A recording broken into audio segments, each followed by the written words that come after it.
ફાળવે એમાંથી તમારો વારો લઈ લેશું.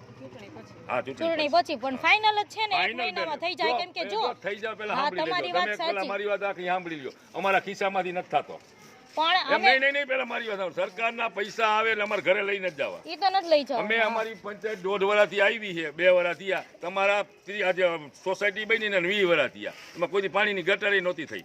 અમે આવ્યા પછી રૂપિયા 35 લાખ તમારી સોસાયટીને આપ્યા, બરાબર. વારા પરથી બધાને મળે. એક દી તમે કયો તો એ ન થાય. તમારા પેલાની જૂની સોસાયટીઓ ઘણી બધી બાકી, છતાંય અમે શું કામ જોતા હતા કે તમે ગારામાં બધા દુઃખી થતા હતા ને, એટલે અમે પહેલા તમારી સોસાયટીને પ્રાયોરિટી આપીએ.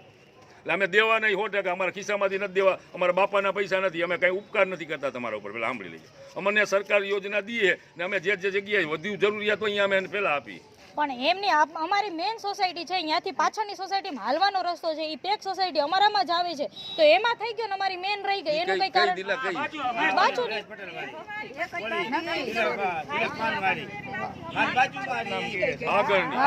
પણ એમાં ઈ બેન મારુતિનગરમાં ઈ ઓલું હતું ને, એટલે પેલા એને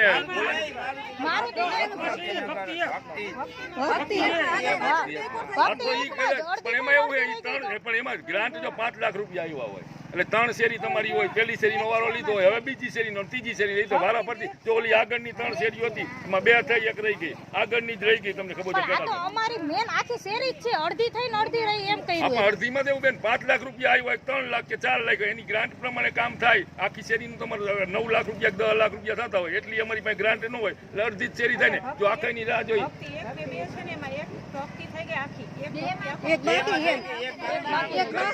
તમે ચિંતા કરો, નવી ગ્રાન્ટ આવશે ને એટલે 100% અમારા ઘરના જ છે, સમજી ગયા. એમાં વાંધો નહીં. તો અને બધા એમ કે છે ને કે વાવડીમાં નથી આવતું નગરપાલિકાએ જવાનું, તો એ મેન વાવડીમાં જ આવે છે ને. આપણે વાવડીમાં નો આવે, પેલા સાંભળી લેજો તમે. એમાં ગ્રામ પંચાયતને 1 રૂપિયાની ગ્રાન્ટ એમાં તમને ન આપી શકે.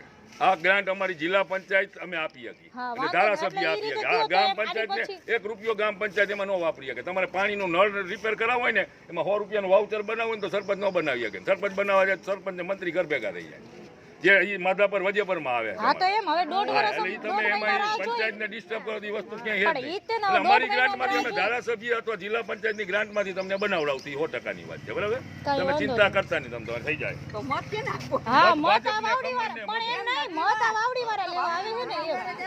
પણ બેન આમાં જો એવું તમારે હમણાં બધા આપણે જો 6 મહિના હાઈ બધા વયા જવાના મહાનગરપાલિકામાં, તમે ને અમે બધા. કાઈ વાંધો નહીં, પણ હવે 1.5 મહિનો રાહ જોઈને તો પાછા આવશું. તી પેલા કરી દેશું. હા વાંધો નહીં, 1.5 મહિના રાહ જોઈને તો પાછા આવશું. 1.5 મહિના નહીં, 2 મહિને તો હજી ચૂંટણી તારીખ 7 જુલાઈ.